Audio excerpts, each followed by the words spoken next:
You are listening to Kubernetes Bytes, a podcast bringing you the latest from the world of cloud-native data management. My name is Ryan Wallner, and I'm joined by Bhavin Shah, coming to you from Boston, Massachusetts.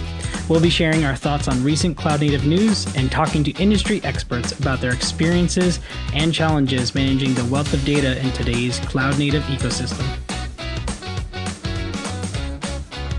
Good morning, good afternoon, and good evening wherever you are. We're coming to you from Boston, Massachusetts. Today is October 27th. I hope everyone is doing well and staying safe. Let's dive into it. Bhavin, how are you? I'm doing great. Like fall had been great, but unfortunately we got hit with like a nor'easter this week. So I'm just staying put. Don't want to get rained on, and I'm just glad that I didn't lose power. So all good Yeah. here. Yeah, for those of you in the Northeast, we have sort of our first nor'easter, which usually comes with snow. So I'm not mad about this nor'easter, other than the fact that outside is terrible. I did not lose power as well, but lost a few lawn chairs and umbrellas. I'll get them later. Just spread out across the lawn. Nice. What have you been up to otherwise? I know we spoke about like fall being here and going to the White Mountains. So I actually like did a 1 day trip, and instead of going to like the most popular area with a lot of traffic, so the Kankamungus Highway, I guess that's Yes. what it's called. I did see like an exit that leads to that highway, and like okay, not going there. But then I ended up doing a hike with a few friends, and that was great. Um, Although I think the day I went there, it might have been like post peak by a couple of days. So then some of Okay. the leaves are already Still gone. beautiful. Yeah, still beautiful. Yes. Next time, I think I want to do like that train ride. Oh yeah. The pictures look really great, There's a and couple of them up there. yeah. So maybe next year we'll do that. But this year we did one hike, and then this weekend it was good. Like it was not as cold Yeah. as uh, re- uh, we'll be soon getting, but we did like a 10-11 mile bike ride in the afternoon, so that was fun. How about you? Yeah, I love that area up there, honestly. We tried to do the train ride this past spring. Hmm. Obviously not as beautiful in the fall colors, but still a very gorgeous train ride up in the Lincoln area. And it turns out that it books really quickly.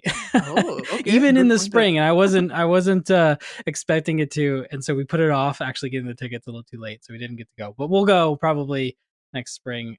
We don't usually head up there in the fall. I enjoyed the fall down here. Hmm. I've been actually doing a little bit of um, drone experimenting with some of the fall colors around here. Nice. It's something I've sort of dabbled in getting into more and more. I have a couple iterations of like, the tiny helicopters to like the drone probably that I've had 6 years ago, which was like one you could fly around your backyard. And then I got a nicer one, which is one that you actually have to register with the FAA and all this Oh yeah. stuff. And just getting more into that and found that really targeting sort of some of the lakes and ponds around here with some of the fall colors is really quite fun. Personally, If I'm not an actual remote drone pilot, so I can't do anything like sell my photos, but maybe one day. You never know. I think the FAA, the agreement that you signed doesn't allow you to like do anything commercial as well. So yeah, you are in the clear. If only you were on Twitter, we would actually get to see those pictures. But Yeah, exactly. I mean, unless you get your like Part 107 license, then you can actually do commercial stuff with it, which, oh, okay. you know, who knows? Who knows what my future and holds. Nice. You are freshly back from KubeCon. I know in our last podcast we discussed sort of the week of KubeCon that Hmm. we'd be talking about this. So this whole episode is about KubeCon, our personal experiences with it, as well as some of the news surrounding it. So I think the people want to know, Bhavin, how was KubeCon in real life? So KubeCon was really fun. Again, full disclosure, this was my first one. Nice. I've always been a person who liked to go there, watched keynotes, watched sessions once they were posted on YouTube. But this year, I was lucky enough to like actually participate in the show, and not just like go to the event, but also work at like the Portworx booth and have a lot of engaging discussions.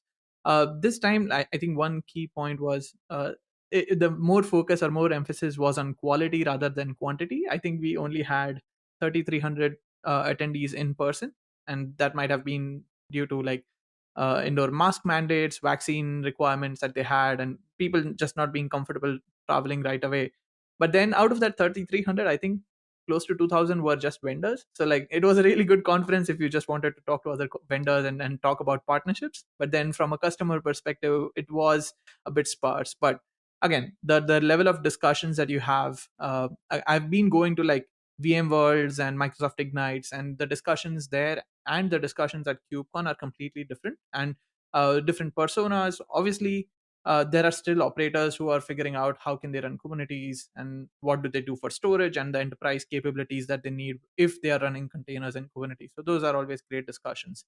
But yeah, it was a lot of fun, and I also participated in like a co-located event, Cloud Native Data Management Day. It was a day before. That was a lot of fun too. Like it was in the Grammy Museum, 2 blocks away from the convention center. Personally, I think the value of the museum was lost on me because I'm not a big fan of like the type of music here. So Okay. but I'm pretty sure like people who follow those things might be excited for such a great venue. But the show was good. We had close to I think 50 people attend. Few were speakers and vendors at the at the event, but then we had a good number of attendees, and uh, there was a virtual component which is where all the technical and customer focused topics or tracks were. The main in-person event focused on panels, since we had people together at the show. It was a great venue for having people from the community, the analyst community, different vendors. Like I participated in a panel just talking about data and Kubernetes data and storage, and we dove into not just what CSI is and where it's going, but also object storage APIs. I think we had too much input from MinIO and how object storage is kind of the answer, and MinIO is the answer for every Kubernetes need. But that was fun.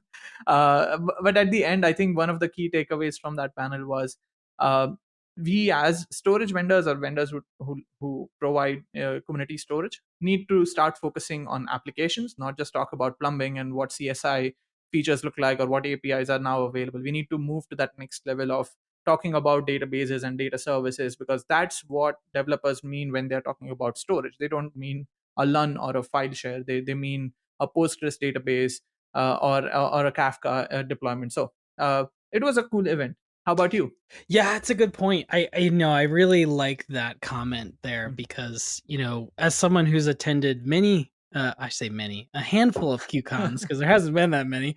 Um, I can't wait to experience a full blown KubeCon. Mhm. It is a whole different experience. I did not go to this one, so really curious to your input. But some of that component of not just how things work, but I want to use them for something real.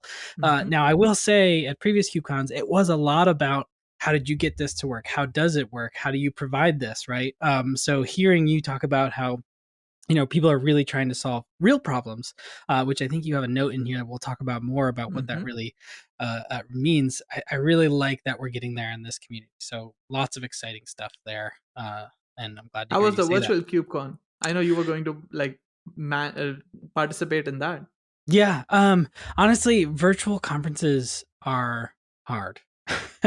I'll put it Good. this way, every virtual conference that I've been a part of these past couple years, which I think has been 3 now, some internal, some external, Mhm. there is minimal interaction, right? And I think part of the reason is a lot of these virtual conference sort of platforms, they try to mimic what you get out of in person, and the reality is it's very different. So Mhm. mimicking it, I think, is the wrong approach. People act very different online than they do in person, and that's just the reality of it, and that's fine.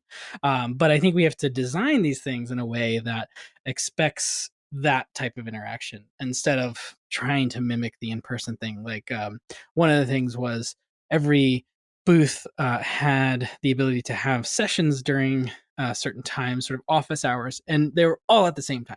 Oh, Um, okay. so really being able to target some of your audience, or even if your audience was interested in yours, they'd probably have to trade off between yours and someone else's, or choose it the next day, or that kind of thing. And even then, we had some people in those office hours, but it was very hard to interact with them again. And that's Yep. just the nature of virtual conferencing. And like in So person, when you have those theater presentations at your booth, you see, if you see a lot of people gathered around, yeah, you will head towards it. But if it's a virtual room, you don't know how many people are participating in other rooms, so it's just, exactly. yeah, not the same. And we define engagement differently in at the Hmm. booth, right? You get one perfect example. There's a lot of people over there. What's going on, right? I want Yep. to know. That's engagement to some aspect. And then there's online. You can't really mimic that, right? You can see, oh, there's a bunch of people in here.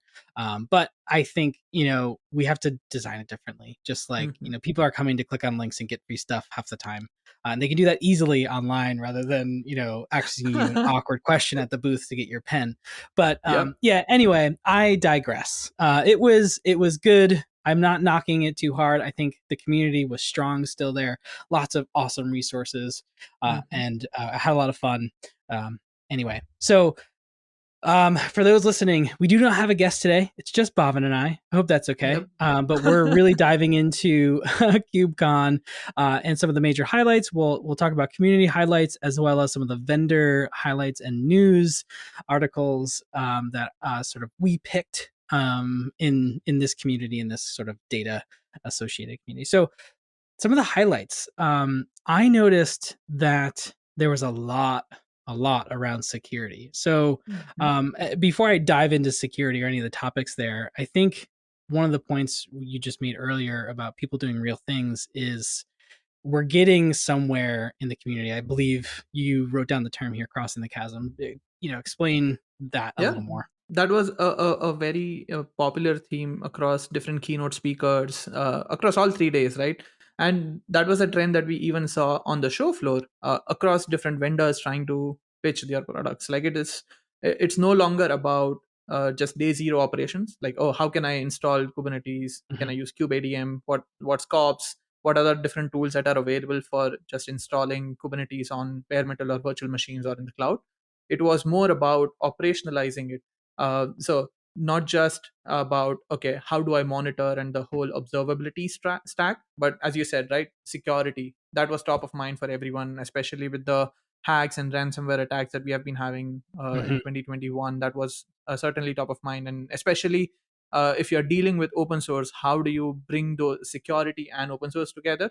And there were vendors trying to help out. There were, like, even if it was like a storage related conversation, there was always the security element, like, okay, how do I encrypt my data? Is it encrypted at rest or in transit? So again, that was a theme that we saw, and not just security and observability, but also right sizing applications. So if people have figured out how to run applications on virtual machines and how to right size those, but then how do you use the same tools, or how do you find new tools to help you do that for containers and Kubernetes as well? So how do you make sure that you're not over provisioning your Kubernetes clusters, not just from a storage perspective, but also from a CPU and memory perspective, and trying to get the biggest bang for your buck? So it was all about, it's not just those early adopters and bleeding edge organizations. It's now Kubernetes has become a thing that's being widely adopted, and people are building applications for the future on Kubernetes. So that was like one key takeaway for me right there. Yeah, there's some really good points there, and I think I did talk about that sort of bill of materials later on in one of the topics, just because associated with the security. I think with real use case comes Hmm. with the adoption of how do I secure this thing, and some of I know the talks and associated with sort of Biden's executive order, which includes that bill of materials, is all really really interesting and validating to the same point. So it's really great that we're getting here as a community, and these are the overarching topics that we're Hmm. talking about, because it means we're succeeding as a community and building real things. Like, personally, the software bill of materials part of the keynote on, I think, day 3, that was a really good one. How they spoke about not just Biden's executive order and how the White House is only going to order from vendors that can present us SBOM, Mhm. but that has an a widespread effect, right? So Like Yeah. US FDA, Food and Drugs Administration, is also enforcing SBOM requirements, and you will see this not just from public sector but also private companies now enforcing these requirements. So as part of open source projects, as part of companies that use these open source projects, we'll have to start thinking about SBOM and start participating in those communities. 100%. And to your point earlier, there's been a lot of news when it comes to security flaws. I mean, I just got a letter yesterday from the hospital that my daughter was born in that was like, "Hey, your child's information might have been stolen." And Oh, wow. they were like, someone had access to email for 6 months, and I was like, it's kind of sad because at one point I'm like, this is just the way the world is, right? That was Hmm. my reaction. It was like we gotta protect ourselves in other ways, but the fact that software and the ecosystem, not just around Kubernetes, has gotten to that point where it's just like, it happened again, is the wrong attitude. Yeah. So I think really this is a make or break point. We have to do something about it. This is maybe step one, and really developing those standards and doing them better is going to help all of us, not just in Kubernetes. So maybe let's just try to get it right from the beginning in Kubernetes. We'll see. We'll see how it goes. Um, let's dive into some of the community highlights that we noted here. So Hmm. why don't you start with the KCNA and Yep. move on from there? So again, all of us know that Kubernetes or CNCF has had certifications that you can take from the cloud Kubernetes certified Kubernetes administrator to application developer. They added the security specialist last year, and this year they have a more entry level or an associate level certification called Kubernetes and Cloud Native Associate, KCNA, if I got that right. But yeah, Priyanka actually introduced it during her keynote on day one, and she said we are just accepting some beta and trial users, like the certification will actually be launched in December. But then within like 5 minutes, all the beta spots, I think they were like 400 spots, were gone. So people are really interested in KCNA, Nice. and obviously that helps us expand the community and bring more people in who know what Kubernetes is or what cloud native is. So something like for you to look forward to. Absolutely. And I believe the CKS was announced as well, right?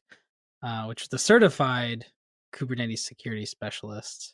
Hmm. Or I believe that was announced, that exam, at least part of it.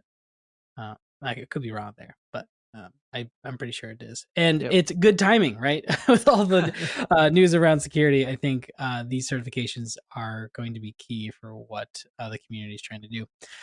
Uh, I definitely wanted to talk about the first edition of the Data on Kubernetes report. Hmm. So if you're asking what is that, Ryan, on the podcast, I will include a link to this. But the doc community, which does a great job at really highlighting how practitioners and users of storage and data on Kubernetes are really using the thing, put out this survey for the first time. I think they have 500 executives and technology Yep. leaders, is how they put it here, that use data, and the factors during the adoption. And so a lot of really cool findings here. Some of them surprising, some of them not so surprising, right? One is that data is actually being used on Kubernetes. I think to us, Bhavin and I, that's not surprising. If Hmm. you're not there yet in your organization, it's just telling you it's here. People are running data workloads on Kubernetes in production. I think one of their stats was 90% believe it's ready for stateful workloads. 90 is pretty good, if you ask Yep. me. But there are significant challenges that remain. So saying it's ready doesn't mean that, poof, we're solved. There's a lot of challenges that still remain if you're going to go towards running data on Kubernetes, things around quality of operators to trusted vendors and all those things. So definitely go take a look at that. Yep. Lots of good information there for Like one of sure. the stats that caught my eye was they asked people how much more productive you are as an organization once you adopted Kubernetes. Like 19% said they're like twice, if not more, productive because of like Kubernetes, and like 38% were like 50% more productive. So this shows that okay, there might be challenges and troubles and a whole migration effort required to Yep. adopt Kubernetes and containers. But once you do that, you will start seeing benefits, and there are people and there are organizations that participated in this survey who can vouch for those. So yeah. Yeah, of course, and it also depends on where you're coming from, right? Greenfield, it's going to be a very different response and Mhm. answer to someone who's been running OpenStack for 10 years and needs to migrate to Kubernetes or something like that. Cool. So I know you touched on Cloud Native Data Management Day. You and I personally have 5 talks I know. in there. So shameless plug to go check those out. We'll put those in the link if you want to learn more there. But the panel, you talked briefly about it. Anything else you want to note about Cloud Native Data Management Day? Um, no, I think that's it. Other than the acronym being especially hard for me to talk Yep. say Yep. today. Okay, great. And then the CFP for Cloud Native Con Europe is now open, right? Yes, it is. Like we need to put our thinking caps on and start brainstorming. Like, okay, what can we be like? This time we didn't end up submitting any sessions, but maybe for the Europe one, or we should start thinking about topics. And again, this goes for everybody in the community, right? Listening to this, start thinking and submit your talks. It's in Valencia, Spain. So in Spain in May. That sounds beautiful. Hopefully we can all go. Yes. I'm optimistic.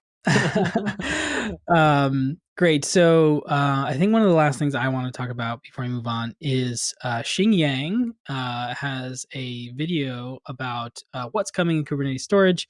I just wanted to highlight. She talks about sort of what's in 122 Hmm. versus what's coming out in 123. I actually personally worked with Xing at EMC. So hi Xing, if you ever listen to this. Great video. I learned a lot.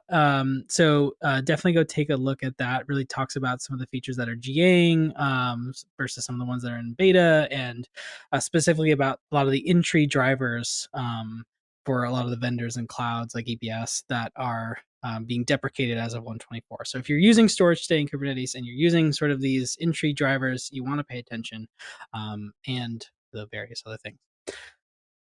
Now, let's move on to what the vendors are talking about. I know Why don't this you, is that time of the year. there may be a vendor we care about that said something new. I don't know. PX Backup, Portworx Backup 2.1 Hmm. did come out. We have to talk about it. Hmm. It's part of our pride and joy of our day job. Really highlighting sort of the data protection capabilities around Kubernetes, and this version supports a number of different things. This 2.1 version does enable file system backups. So Hmm. prior to 2.1, BX Backup could take snapshot backups of CSI, obviously Portworx backups, but couldn't really offload the CSI ones. Now, with this 2.1 capability, we can target things like EFS or FlashBlade NFS shares or generic NFS servers, Yep. offload those. And with CSI, we can take snapshots of those and still offload the file system within it. So it really enables you to use BX Backup alone and be able to kind of back up and restore any Kubernetes application, even if you're not using Portworx Enterprise. So there's that. Why don't you give us a little bit about OpenShift 4.9 came out, right? Yeah, Red Hat, again, keeping up with their trend, this is their next release. 4.9 is out, or again, they announced it the week of KubeCon. I think officially it comes out, like OpenShift 4.9 comes out end of this month. And then the second announcement they had was around Advanced Cluster Management, or ACM, which is their management portal. 2.4 for that version, 2.4 version for that product is coming out next month. One of the key things that I found with Red Hat OpenShift is, like, in addition to obviously Kubernetes 1.22 support, is the ability to deploy single node OpenShift clusters. And this is especially beneficial for those edge scenarios where you don't have as many nodes, you don't have as many servers, you might not even have uh, like 100% uptime bandwidth, or connection to that remote site. So this allows you as an administrator to deploy these single node edge locations, which act as both the control plane and like master and the worker. And you can run your applications. If you lose connectivity, OpenShift will continue doing its thing. And once connectivity is restored, you'll be able to connect back. So this is just the third way you can deploy these edge clusters, in addition to like doing 3 node clusters and then having a control plane and a remote worker nodes at that edge location. So that was cool. And then for advanced cluster management, they are tech previewing something called a zero touch provisioning. So instead of having a person go to that remote location, power on, and like maybe insert a flash drive and like do any kind of physical interaction with the system. ACM now supports zero touch provisioning using like remote power on operation, remote provisioning. It will boot over the network, it will download all the necessary configuration and install, and then finally report back to you saying that, okay, I'm up and running, and now I can run your application. So that's in tech preview. That's a cool feature I want to check out once it's out. But yeah, that's for Red Hat OpenShift and advanced cluster management. Yeah, these edge use cases are really going to be something interesting to watch. I know, we're keeping an eye on them pretty closely. One of the things I like is that even in this single node deployment, it can actually lose connectivity, that single node, and then eventually come back online, which is a big thing with edge being able to sync back up to the core and everything. Really cool stuff. I personally want to play with it. Yep. And I, coming from someone who's installed OpenShift 3 and 4 all by hand and using installers, I would love just like this single node on somewhere in my office or something like that to play around with. So very fun news there. The other big one, NetApp Astra Data Store, or I've been calling it ADS, but Hmm. I haven't heard anyone actually call it ADS. I don't know. We can just use ADS and see if anybody shouts at us. I know you've done a little bit of research there. How can you explain Astra Data Store to the masses? So Astra Data Store is an interesting evolution of like just software defined storage from NetApp. Again, it is in early access, so maybe in the next year at KubeCon EU you'll see it being generally available. But it brings down breaks down the complexity loop from you needing the Trident, which was your CSI plugin, to connect back to a backend on tap system. Now you can run your software defined storage system on your Kubernetes cluster itself and use that to provide file services. So I think one of the main focuses that NetApp had in their blog post and in the CRN article was how there are applications who need file services. You might have different stages of application which are writing data to a specific shared file system, and then when the next iteration or the next promoted app comes online, they might need access to the same data. So they obviously justify the need for having file services that are running natively in Kubernetes. So this is just NetApp's take on how you can leverage NetApp Astra Data Store or ADS for file services on Kubernetes. But yeah, Nice. I Yeah, think lots. just one thing to add. I think it can run on prem right now, based on their documentation, bare metal or virtual machines, and they have some sort of like drive and node and rack level fault tolerance, and it will integrate with your Astra control service for Kubernetes backup and restore operations. But yeah, that I think that closes it up for me. Got it. Yeah. I think it's super interesting, coming from such a storage giant like NetApp and really kind of catering to this container native or Kubernetes world. Really interesting developments there.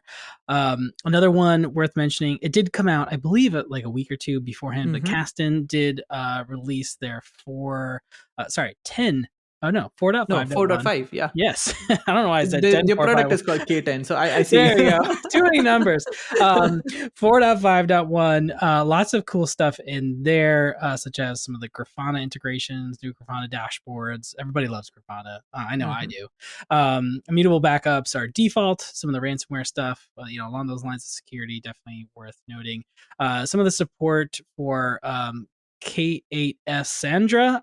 How would you say that? I'm just saying it Kate Cassandra. I Sandra? might like Kate's, just say like data stacks Cassandra. Some people know what I mean, but yeah, it's yeah. difficult to say Kate Sandra. I think I'm going to say Kate Sandra. Kate Okay, Sandra? okay, let's do that. Kate Sandra. Right, like Cassandra. I don't know. That's where I'm going. Anyway, it's an operator version of Cassandra, DataStax Cassandra. So they support that directly, I think, Hmm. and Kafka and maybe one other one. Oh, RDS Yeah. as well. A bunch of bug fixes. So definitely cool stuff from them. Go check that out. Yeah, like Um, one interesting thing, like there was an interesting session from DataStax at KubeCon on how they moved or why they moved from a Helm-based deployment to a Kubernetes operator for Cassandra deployment. So again, if you're looking for session suggestions, here is one. Got it. Yeah, and some of the I think they did have some support for K3S and EKS Anywhere, so some of the edge stuff relating Hmm. back to your edge discussion before. Is there is there anyone is there any link that you want to talk about that we have in this document? I mean, just so readers know, we have notes. Obviously, Hmm. we don't just remember all this stuff. So I know we're about pretty far in the episode. So any other ones that we have here that you want to dig in for the listeners? Yeah, we can do a rapid fire round, right? Like I have a few more that I wanted to highlight. Google Cloud Next was the same week as KubeCon, so it might not be a KubeCon announcement, but Google announced Anthos for virtual machines. This basically allows you to use the same Anthos control plane for your virtual machines, and I think they support two flavors. You can either use the KubeVirt one, or you can actually connect your virtual machines running on vSphere to the Anthos control plane and enforce like security policies through Anthos. So that was interesting. IBM had announcements around Spectrum Scale and Spectrum Protect Plus. Spectrum Scale, I think, added S3 support, and Spectrum Protect Plus now officially supports Red Hat OpenShift. I think we saw that coming, but yeah. Uh, and then, like from a couple of startups, I think Acuity was a startup that came out of stealth the week of KubeCon. Again, these are the same people who worked, who built Argo, the continuous delivery framework. And once their original company was acquired by Intuit, and now Intuit obviously is a big player in the community Mhm. around continuous delivery. Now they are leaving Intuit and creating a new startup which provides enterprise support for organizations that are looking to use Argo. So if you're in the Kubernetes app delivery space, looking for a vendor, they just came out with a new version. Commodore introduced workflows. So basically, if you have issues in your environment, you can use workflows as a tool for common troubleshooting tips and even some actions that you can take from the workflows tool. But again, that's still early access or beta version. We'll wait for GA and we'll let you know. But yeah, those were, I think, a couple of vendors that I wanted to highlight in addition to like the big ones at the on the show floor. Cool. I think this has been a lot. Not every episode is like this. In case you're wondering, KubeCon is a special time for us. Hmm. Biggest event of the year for us in our world. So lots and lots to talk about. We barely scratched the surface. Oh We yeah. try to focus on the data aspects and the security aspects today, but there is so much to learn. We will put as many links as we can in the show notes about things we talked about, probably a couple that we missed, and let you sort of read through these announcements and sort of community highlights yourself. So I hope that was useful to everyone listening who wasn't at KubeCon or maybe wanted a recap when it came to the data world that we live in. I think some of the highlights for me were really around that Kubernetes is really crossing the chasm, right? Hmm. And to your points there about that people are building real things. We have real problems.